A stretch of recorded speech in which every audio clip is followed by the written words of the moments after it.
Hello guys, this is Ankur Kaushik and you are welcome on our channel UPSC accessible. आज का हमारा topic है, आज हम पढ़ने वाले क्लाउड्स के बारे में। ठीक है, क्लाउड्स हमारा टॉपिक है chapter 11 water in the atmosphere NCERT geography. ठीक है, ये हम पढ़ रहे हैं। तो देखो, क्लाउड्स के बारे में हमने पढ़ा तो है कि क्लाउड्स होते हैं, ऐसे होते हैं, वैसे होते हैं, लेकिन क्लाउड्स की डेफिनेशन क्या होती है ना।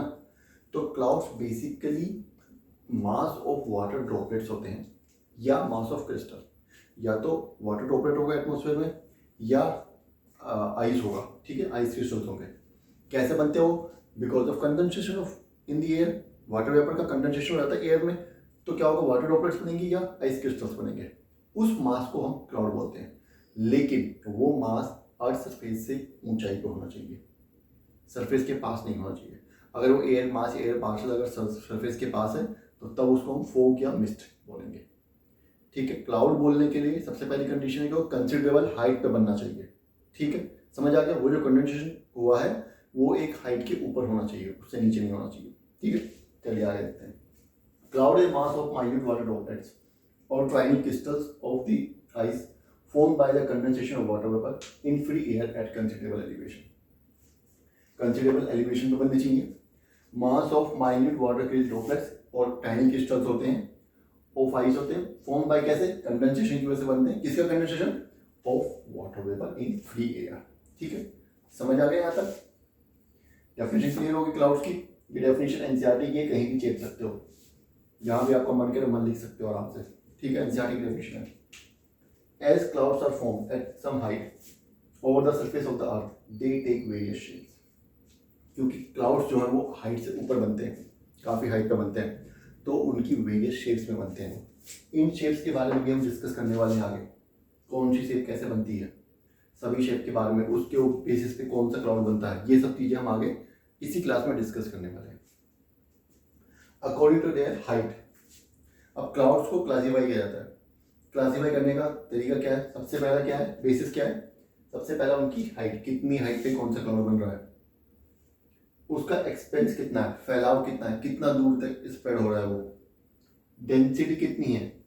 ठीक है, ट्रांसपेरेंसी या ओपैकनेस कितनी है, मतलब सनलाइट उसको पेनिट्रेट कर पा रही है कि नहीं कर पा रही है ना, वो भी डिपेंड करता है। इन सब के बेसिस पे clouds are grouped under 4 categories. इन सब बेसिस को ध्यान में रखते हुए क्लाउड्स को जो हमने 4 कैटेगरीज में ग्रुप किया हुआ है।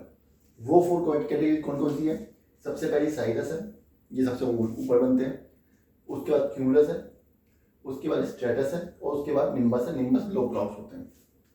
ठीक है, इन सब की जो कैरेक्टरिस्टिक्स हैं, इनके कहाँ पे बनते हैं, कैसे बनते हैं, ये सब हम अभी पढ़ने वाले हैं इसी क्लास में।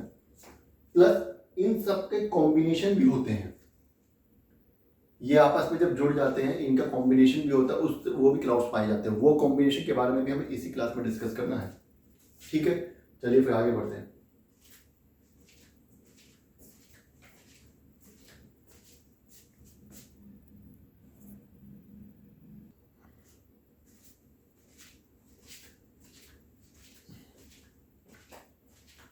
टाइप्स ऑफ क्लाउड्स में सबसे पहले टाइप के क्लाउड्स कौन से होते हैं? ये होते हैं हमारे साइरस क्लाउड्स। साइरस क्लाउड्स क्या होते हैं? ये बनते हैं 8000 से 12000 के एल्टीट्यूड पे, सबसे ऊंचाई पे यही क्लाउड्स मिलते हैं हमें। ठीक है, बहुत ही थिन क्लाउड्स होते हैं और डिटेल्स क्लाउड्स होते हैं, दूर दूर होते हैं, इस तरीके से होते हैं। इस तरीके से बादल जो आपको देखने को मिलते हैं दूर दूर होते हैं और थिन क्लाउड्स होते हैं। ये हैविंग ए फेदरी अपीयरेंस, इनकी अपीयरेंस जो होती है फेदरी, ऐसा लगता है पंख जो होते हैं, फेदर होते हैं, उस तरह की अपीयरेंस होती है इनकी, बहुत थिन होते हैं ज़्यादा। They are always white in colour, और ये हमेशा वाइट होते हैं कलर में। समझ आ गए साइरस क्लाउड्स के बारे में? ये कैरेक्टरिस्टिक्स आपको 3-4 याद रखनी है। हाइट उनकी याद रखनी है, 8000 से 12000 लीटर में मिलते हैं, थिन होते हैं, डिटैच्ड होते हैं, और फेदर अपीयरेंस होती है, और हमेशा वाइट होते हैं। ये आपको याद रखनी है। ठीक है, अगला कौन सा बोल रहा है? अगला बोल रहा है क्यूमुलस क्लाउड्स। ये कॉटन वूल की तरह दिखते हैं। कॉटन वूल रुई होती है with a flat base. Generally इनका बेस जो होता है वो फ्लैट होता है, लेकिन इस तरीके से जनरली इनका बेस फ्लैट होता है और वूल की तरह, कॉटन वूल की तरह होते हैं। ये थोड़ा मैंने गलत बना दिया। इनकी हाइट क्या होती है 4000 to 7000 मीटर। दे एग्जिस्ट इन पैचेस, ये पैचेस में होते हैं, एक यहाँ है फिर दूसरा थोड़ी दूर, तीसरा थोड़ी दूर। कैन बी स्कैटर्ड, फैले हुए भी हो सकते हैं इधर उधर, ठीक है। They have a flat base, इनका बेस फ्लैट होता है, ये इनकी कैरेक्टरिस्टिक्स है, ये याद रखनी इनकी कैरेक्टरिस्टिक्स क्यूमुलस क्लाउड की। उसके बाद फिर इनसे नीचे आते हैं स्ट्रेटस क्लाउड्स, जैसे कि इनका नाम बता रहे हैं स्ट्रेटा, लेयर्ड होते हैं ये, ठीक है। कमिंग ये लेयर्ड क्लाउड्स होते हैं और covering a large portion of the sky, इस तरीके से एक के बाद एक ये लेयर जो है, ये लेयर इस तरीके से लेयर होते हैं, एक के बाद एक लेयर होती है और ये बहुत फैले हुए होते हैं, बहुत बड़ा पोर्शन क्लियर कर लेते हैं, कवर कर लेते हैं स्काई का। जनरली फॉर्म इधर due to loss of heat, जब हीट बहुत ज़्यादा लॉस होता है, एयर कूल नहीं होगी, हीट लॉस होगा, तो हीट लॉस होगा तो अपने आप एयर का टेम्परेचर नीचे चला जाएगा, है ना। और the mixing of air masses with different temperature, या दो एयर मासेस और डिफरेंट टेम्परेचर अगर मिक्स करते हैं तो भी एयर लॉस, तो भी हीट लूज ही होती है। ये कोल्ड एयर मास है, ये वार्म एयर मास है, जब भी मिलेंगे तो बस सी बात है इसका टेम्परेचर कम गिरने लगेगा इसकी कांटेक्ट में आने के बाद, है ना, तो भी लॉस ऑफ हीट ही होगा। तो ये तभी मिलते हैं, कौन से स्ट्रेटस क्लाउड्स, ये तब बनते हैं, बहुत ज़्यादा फैले हुए होते हैं, ठीक है। यहाँ तक आपको समझ आ गया, चलिए आगे बढ़ते हैं।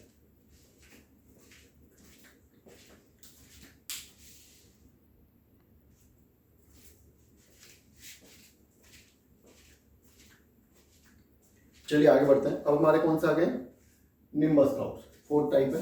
क्या इनका कैरेक्टरिस्टिक, सबसे पहला इनका कैरेक्टरिस्टिक है कि या तो ब्लैक होते हैं या डार्क ग्रे होते हैं, ये इनका बहुत बड़ा कैरेक्टरिस्टिक है। जब भी आपको लिखे काले रंग के बादल हैं तो या तो ब्लैक होंगे या डार्क ग्रे होंगे, वो कौन से होंगे, निम्बस क्लाउड्स होंगे। They form at middle levels, middle level में बनते हैं, very near to the surface of the earth, कभी कभी सरफेस के बहुत पास भी हो जाते हैं, ठीक है।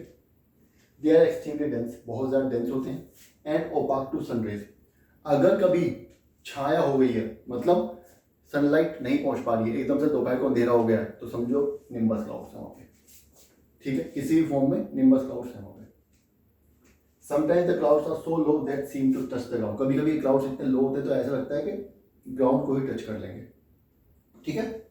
Nimbus clouds are shapeless masses of thick vapour, जो निम्बस क्लाउड्स होते हैं शेपलेस मासेस होते हैं ऑफ थिक वेपर, मतलब में वाटर वेपर बहुत ज़्यादा होती है जो कि अभी कंडेंस होने वाली है, ठीक है। आगे क्या करें, इन चारों जो हमने क्लाउड्स के बारे में पढ़ा, कौन कौन सा पढ़ा, हमने साइरस पढ़ा, क्यूमुलस पढ़ा, स्ट्रेटस पढ़ा और निम्बस पढ़ा। इन चारों, ये 4 बेसिक क्लाउड हो गए, इनके कॉम्बिनेशन से भी क्लाउड्स बनते हैं। वो कौन कौन से हैं, सबसे पहले हायर लेवल पे कौन से हाई क्लाउड्स होते हैं, जो ऊंचे लेवल पे कौन कौन से बनेंगे, साइरस बनेंगे, साइरो स्ट्रेटस बनेंगे, मतलब साइरो मतलब ऊंचाई पे, स्ट्रेटस मतलब लेयर्ड क्लाउड, जिनमें साइरस के भी फीचर्स होंगे और स्ट्रेटस के भी फीचर्स होंगे, ठीक है। दूसरे कौन से बनेंगे, तीसरे साइरो क्यूमुलस, जिनमें साइरस क्लाउड्स के फीचर्स होंगे और क्यूमुलस क्लाउड्स के फीचर्स होंगे, समझ गए। इन दोनों के कॉम्बिनेशन के ये इस तरह के क्लाउड्स बनते हैं। फिर आते हैं मिडिल लेवल पे, कौन कौन से मिलते हैं हमें। मिडिल लेवल पे ऑल्टो मतलब होता है मिडिल, ठीक है, ऑल्टो स्ट्रेटस, मिडिल लेवल पे स्ट्रेटस क्लाउड्स मिल जाते हैं हमें कभी। उसके बाद ऑल्टो क्यूमुलस, मिडिल लेवल पे क्यूमुलस क्लाउड्स मिल जाते हैं, ठीक है। ये हो गया दूसरा क्लासिफिकेशन। तीसरा लो क्लाउड्स, अब नीचे लेवल पे कौन कौन से कॉम्बिनेशन मिलते हैं हमें। सबसे पहला मिलता है स्ट्रेटो क्यूमुलस, दोनों के फीचर्स हैं, स्ट्रेटस क्लाउड्स के भी है, फैलाव भी बहुत ज़्यादा, क्यूमुलस भी है, फ्लफी भी है, ठीक है, लेयर्ड स्ट्रक्चर भी और फ्लफी भी है, मतलब कॉटनेस वाला स्ट्रक्चर भी है। या निम्बो स्ट्रेटस, लेयर्ड स्ट्रक्चर है स्ट्रेटस का, और निम्बो मतलब काले हैं, ओपाक हैं, ट्रांसपेरेंसी बिल्कुल नहीं है, डेंस हैं भी हैं। इन दोनों के फीचर्स मिल जाएंगे, समझ आ गए। इनके अलावा एक और होते हैं जिनकी की एक ऐसे क्लाउड्स और होते हैं जिनकी वर्टिकल डेवलपमेंट बहुत ज़्यादा होती है। वो स्टार्ट तो ग्राउंड लेवल से हो जाते हैं, ग्राउंड लेवल मतलब ग्राउंड लेवल से थोड़ा ऊपर नीचे लेवल से होते हैं, लेकिन वो बहुत ऊंचाई तक चले जाते हैं। वो कौन कौन से क्लाउड्स हैं, उनमें क्यूमुलस क्लाउड्स आते हैं। अब आपने क्यूमुलस क्लाउड तो पढ़ लिया, लेकिन कई बार क्या होता है क्यूमुलस क्लाउड्स आपस में हवा वगैरह चलती है तो टकरा टकरा के इतने ज़्यादा वो बड़े हो जाते हैं कि वो वर्टिकल डेवलपमेंट उनमें होने लगती है, और तब उन्हें बारिश भी बहुत ज़्यादा कराते हैं वो, ठीक है। दूसरा क्यूमुलो निम्बस क्लाउड्स, कई बार क्यूमुलस क्लाउड्स और निम्बस क्लाउड्स वही फ्लफी, वही वर्टिकल डेवलपमेंट अगर निम्बस क्लाउड्स और क्यूमुलस को मिलकर होती है, फ्लफी भी हो गए, डार्क भी हो गए, वाटर वेपर भी उनमें बहुत ज़्यादा है ना, बारिश भी कराएंगे, वो बहुत ज़्यादा सनलाइट को भी नहीं आने देंगे, तो बहुत ज़्यादा बारिश। ये जब क्यूमुलो निम्बस क्लाउड्स में बनते हैं, हमने जो पढ़ा था कब, हमने ये पढ़ा था साइक्लोन्स में। साइक्लोन्स में जब बनते हैं तो बहुत ज़्यादा बारिश होती है और बहुत लंबे, ठीक है, समझ आ गया, यहाँ तक क्लियर हो गया। तो क्लाउड्स हमारा ये यहाँ पे खत्म हो गया। अगर कुछ समझ नहीं आया तो कमेंट कर दीजिएगा, मैं दोबारा बता दूंगा। अगर वीडियो पसंद आई है तो वीडियो को लाइक करना और चैनल को सब्सक्राइब करना। Thank you.